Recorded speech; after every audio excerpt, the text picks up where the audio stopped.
আজি কম সকলো চাই শেষৰ পৰা প্ৰথমলৈ নাই তই প্ৰথমৰ পৰা শেষলৈ ক এইটো চলিব ন প্ৰব্লেম যিদিনাখন মানে কেইমাহমানৰ আগতে মুকেশ আম্বানীয়ে নিজৰ পুতেকৰ বিয়াত হাজাৰ হাজাৰ কোটি টকা খৰচ কৰি বিয়া পাতাই দিছিল তেতিয়া অসমৰ ৰাইজে ভাৰতৰ ৰাইজে বৰ বেলেগ ধৰণৰ প্ৰাউড ফিল কৰিছিলে আমাৰ ভাৰতৰ মানুহে ইমান ডাঙৰ বিয়া পাতিছে গৌৰৱ অনুভৱ কৰিছিলো আমিও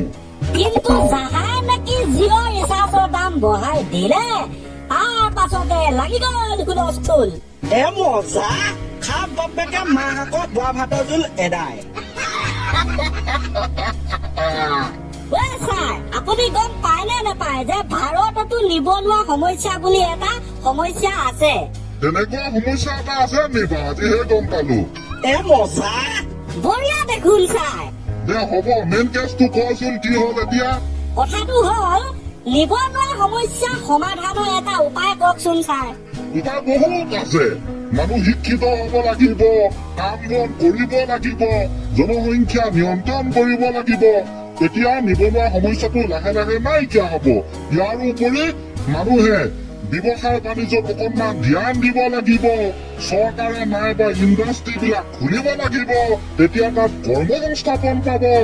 এইবোৰ এতিয়া পুৰণি হৈ গ'ল গুলী মাৰক ছাৰ গুলী মাৰক কি পুৰণি 10-15 বছৰ পৰা একেখিনিয়ে আমি দেখি আহিছো কিন্তু ক'ত নিবনুৱা সমস্যা সমাধান হৈছে তেনেহলে কি কৰা উচিত মুকেশ আম্বানী ছাৰ মুকেশ আম্বানী ইয়াত আকৌ মুকেশ আম্বানী আহিল ক'বা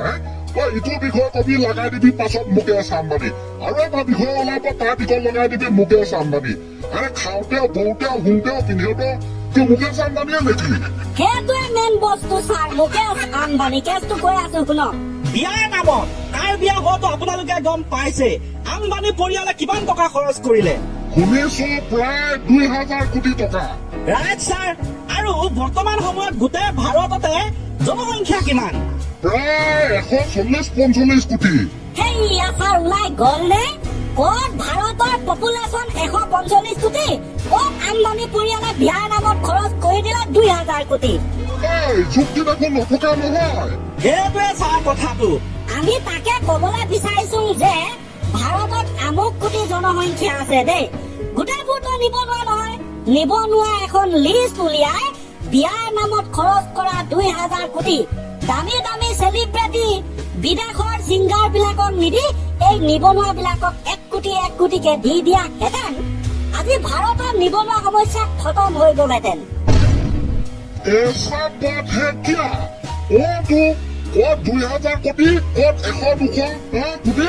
সেইটোৱে ছাৰ তাতকৈ ডাঙৰ কথাটো হ'ল মুকেশ আম্বানী ডাঙৰীয়াৰ বৰ্তমান সময়ত টোটেল নেটৱৰ্ক আমাৰ ভাৰতৰ পইচাত লগভগ 7.6 লাখ কৰোৰ 7.65 লাখ কোটি কিমান আছে তাকেতো তাৰ সম্পত্তি মাত্ৰ 1% ভগাই দিলে গোটেই ভাৰত চাফা চাফা মানে নিবনুৱা সমস্যা খতম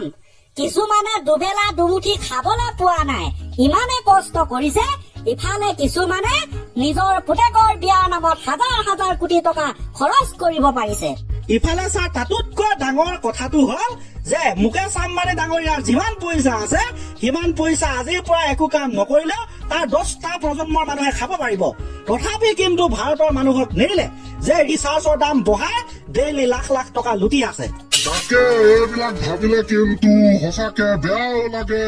কিবাও লাগে আজাব কাণ্ড হয় ছাৰ সেইবাবে আমি এটা নতুন কনচেপ্ট উলিয়ালো আজিৰ পৰা ভাৰতৰ নিবনুৱা সমস্যা দূৰ কৰা সেইটো উপায় বাদ দি দিব লাগে দেই এতিয়াৰ পৰা মুকেশ আম্বানী টিকট লাগি যাব লাগে যাও নাই যদি নাই তাৰ 1% নেটৱৰ্ক তাৰ 1% সম্পত্তি নিবনুৱা মানুহৰ ওচৰত যদি ভগাই দিয়া হয় তেন্তে হৈ যাব ভাৰতৰ নিবনুৱা সমস্যা খতম প্ৰেক্টিকেলি চালে কিন্তু তহঁতি শুদ্ধ কথা এটা কৈছ দেই কিন্তু এতিয়া সেইটো হলেওতো নহব নাই নহয় সেইটোনো ক'ত কৰিব তেখেতে কৈছোহে কথাটো ক'তনো আৰু কৰিব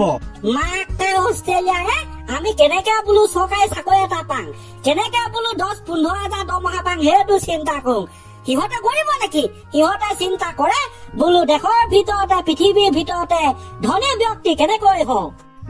সেইটোৱে মোৰ এটা চিন্তাধাৰা দেই ছাৰ তো দেশৰ ভিতৰতে পৃথিৱীৰ ভিতৰতে ধনী ব্যক্তি হৈ ইতিহাস ৰচনা কৰাতকৈ নিজৰ সম্পত্তি 1% ভগাই দি দেশৰ নিবনুৱা সমস্যা সমাধান কৰি দিলে কিন্তু যিটো ইতিহাস ৰচনা কৰিব সেইটো প্ৰথমটোতকৈ বহুত বহুত বহুত হাজাৰ হাজাৰ কোটি গুণতকৈ ডাঙৰ হ'ব। সেইটো দেখোন শুদ্ধ কথা। এতিয়া বাদ দিয়ক ছাৰ শুদ্ধ শুদ্ধ মুঠতে কি বুলি কওঁ আৰু আশা আছে আম্বানী ছাৰৰ বোলো হাজাৰ হাজাৰ কোটি টকা ব্যক্তি কোটি টকা সম্পত্তিৰ মালিক হওক দেই। শুভকামনা থাকিল। ঠিক আছে গাইজ, কমেণ্ট এটা কৰি দিব বোলো মুকেশ আম্বানী ডাঙৰ নে ইফালে আমাৰ মোদীজী ডাঙৰ। অকে, এই কমেণ্টটো আমি পাম বুলি আশা কৰিলো।